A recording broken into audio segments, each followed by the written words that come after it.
housemaid did not sleep that night. Her name was Zainab, and she had served in the palace since she was a little girl. She knew Lord Nnamdi's reputation well. He was intelligent, powerful, and patient. If he wanted someone destroyed, he never acted openly. He made other people do his dirty work. As the moonlight poured into her small room, Zainab sat on the edge of her bed, wondering what to do. If I tell the prince, Lord Nnamdi may have me killed, she whispered to herself.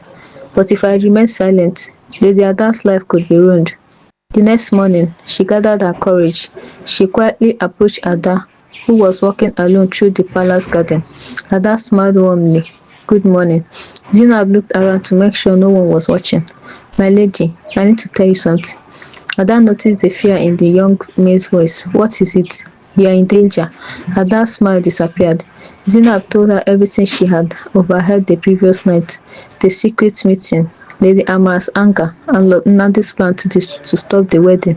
When she finished speaking, Ada remained silent. Instead of becoming angry, she gently held Zainab's hand. Thank you for trusting me. But please, don't tell anyone else. Zainab looked surprised.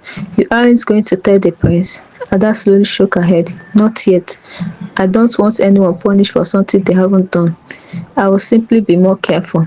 Zainab admired her kindness, but deep inside, she feared Ada was making a terrible mistake. 2 days later, the palace was buzzing with excitement. The king had announced a grand feast where nobles from every province would gather to celebrate the return of the crown prince. Servants hurried through the corridors, carrying expensive dishes, decorations, and priceless gifts sent by neighboring kingdoms. Among those gifts was the kingdom's most treasured possession, the royal crown jewel, a magnificent diamond necklace that had belonged to generations of queens. It was displayed inside a crystal case under heavy guard. Guests stopped to admire its beauty. It is priceless, one noble whispered.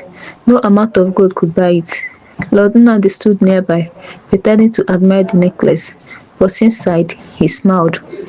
Everything was going according to plan. Late that night, while the celebration filled the palace with music and laughter, the lights suddenly went out. The great hall was swallowed by darkness. Guests screamed in confusion. Within seconds, the guard relit the torch. The music stopped. The crystal case stood open. The royal crown jewel was gone. Panic spread through the palace. Seal every gate, the commander shouted. No one leave the palace. The guards searched every room, every servant, every noble, every guest. Hours passed. Then one guard came running into the throne room. Your Majesty, we found it. The king stood. Where? The guard swallowed nervously. In Lady Ada's room. The hall fell silent. Every eye turned towards Ada. She looked completely shocked. My room, she whispered. That's impossible. Lord Nnamdi stepped forward with a look of forced disappointment. I wanted to believe the rumors about her were untrue, but perhaps the villagers knew something we did not. Lady Amara sighed dramatically. How heartbreaking. The prince trusted the wrong woman. The nobles immediately began whispering, maybe she is really dangerous. Perhaps she came to the palace only for wealth. I knew something wasn't right. Even some of the servants who had welcomed Ada stepped away from her. The accusation reminded Ada of the village. Once again, people were judging her before hearing the truth. The king looked at her with sadness. My child, can you explain how the necklace entered your room? Ada shook her head. I cannot, Your Majesty. I have never even touched it. The evidence seemed impossible to deny. The necklace had been found beneath Ada's bed. No doors had been forced open. No witness had seen anyone enter her room. Everything pointed to one conclusion, but Chinedu refused to believe it. He stepped forward and stood beside Ada. I don't care where that necklace was found. I know this woman. She would never steal. Lord Nnamdi frowned. Your Highness, love can blind even the wisest man. Chinedu looked him straight in his eyes. No, but lies can blind an entire kingdom. Then he turned to his father. Your Majesty, I asked for 3 days. If Ada is guilty, I will accept whatever judgment you decide, but if she is innocent, I will expose the person truly responsible." The king looked around the silent hall. Finally he nodded. You shall have 3 days.